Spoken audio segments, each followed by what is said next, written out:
کھیل کے ضمن میں اس کا رویہ غیر سنجیدہ ہوتا چلا جاتا ہے، اور یہی ذہنی بلوغ کی علامت ہے۔ کرکٹ کے رسیہ ہم جیسے ناآشنائے فن کو لاجواب کرنے کے لیے اکثر کہتے ہیں، میاں تم کرکٹ کی باریکیوں کو کیا جانو، کرکٹ اب کھیل نہیں رہا، سائنس بن گیا ہے، سائنس۔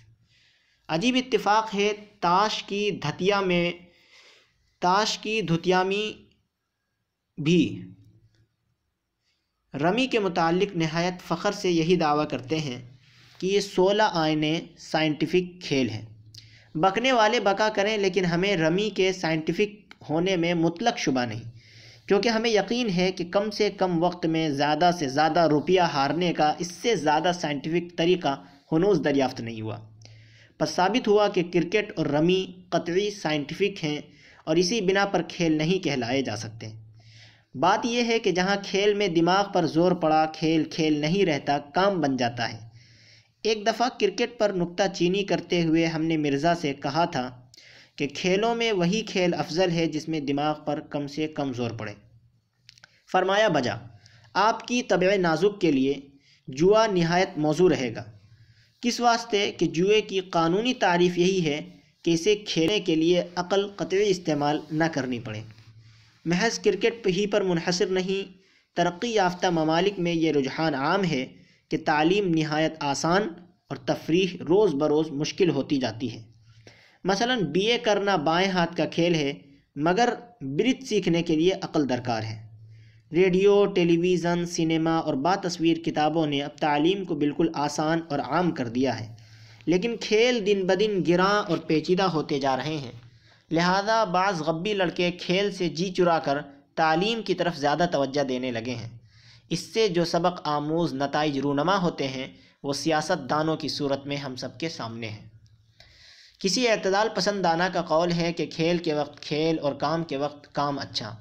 اگر ہم یہ کہیں کہ ہمیں اس ذرّی اصول سے سراسر اختلاف ہے تو اس کو یہ معنی نہ پہنائے جائیں کہ خدا نخواستہ ہم شام و سحر آٹھوں پہر کام کرنے کے حق میں ہیں۔ سچ پوچھیے تو ہم اپنا شمار ان نارمل افراد میں کرتے ہیں جن کو کھیل کے وقت کھیل اور کام کے وقت بھی کھیل ہی اچھا لگتا ہے۔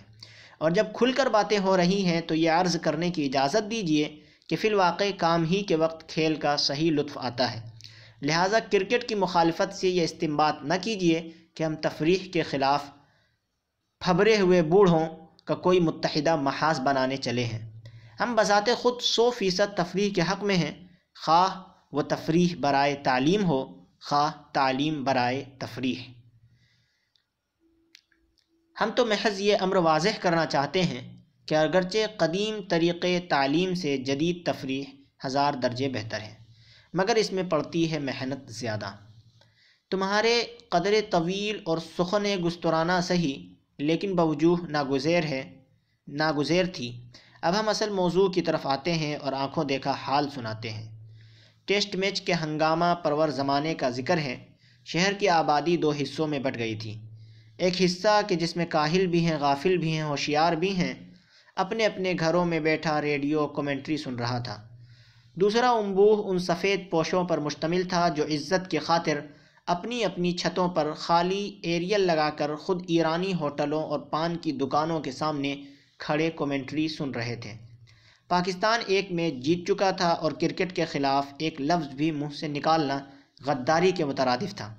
مرزا کرکٹ کو اپنے آپ پر طاری کر کے کہنے لگے، یہ کھیلوں کا بادشاہ ہے۔ ہماری جو شامت آئی تو بول اٹھے، مرزا کرکٹ رئیسوں کا کھیل ہے، دیکھتے نہیں یہ مر رہا ہے، اس کا کوئی مستقبل نہیں، کیونکہ نہ اسے روسی کھیلتے ہیں نہ امریکی۔ اسی سے کچھ امید بنتی ہے کہ شاید یہ کھیل زندہ رہ جائے۔ مرزا نے چھوٹتے ہی دہلا لگایا۔ پھر کون سا کھیل لائق التفات ہے حضور؟ مرزا نے چڑاونے انداز میں پوچھا۔ اس سے بہتر تو بیس بال رہے گی، ہم نے کہا۔ بات ایک ہی ہے، آدھا بیٹ ٹوٹ جانے کے بعد بھی کرکٹ جاری رہے تو امریکہ میں اسے بیس بال کہتے ہیں، کسی اور کھیل کا نام لو۔ مرزا نے کہا۔ ٹینس؟ ہمارے منہ سے بے ساختہ نکلا۔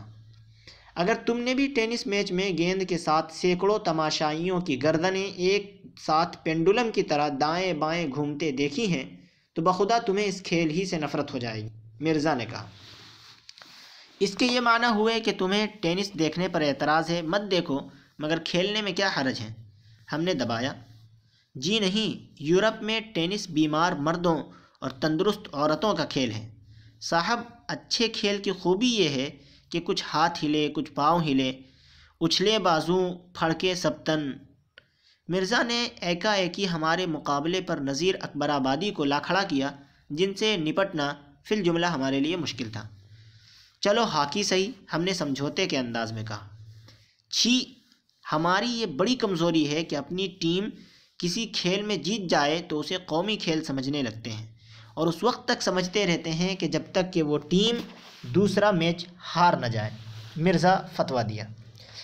تمہیں پسند نہ آئے یہ اور بات ہے، مگر کراچی میں ہاکی کی مقبولیت کا یہ عالم ہے کہ اگر کہیں دوستانہ میچ بھی ہو رہا ہو تو خلقت اس بری طرح ٹوٹتی ہے کہ فیلڈ تک میں کھیلنے کی جگہ نہیں رہتی۔ ہم نے کہا خدا آباد رکھے، کراچی کا کیا کہنا، بندر روڈ پر کوئی شخص راہ چلتے یوں ہی پان کی پیک تھوک دے اور پھر اس کی طرف ٹکٹکی باندھ کر دیکھنے لگے تو 2 منٹ میں ٹھٹ کے ٹھٹ لگ جائیں اور سارا ٹریفک رک جائے۔ یاد رکھو، تماشے میں جان تماشائی کی تالی سے پڑتی ہے، نہ کہ مداری کی ڈگڈگی سے۔ مرزا نے بات کو کہاں سے کہاں تک پہنچا دیا۔ مرزا کہنے لگے کرکٹ اشراف کھیلتے ہیں، فٹ بال دیہاتیوں کا کھیل ہے، جٹ گواروں کا ہڈیاں توڑوانے کے اور بھی مہذب طریقے ہو سکتے ہیں۔ لا حول ولا قوت الا باللہ۔ اس با جماعت بدتمیزی کو کھیل کس نے کہہ دیا؟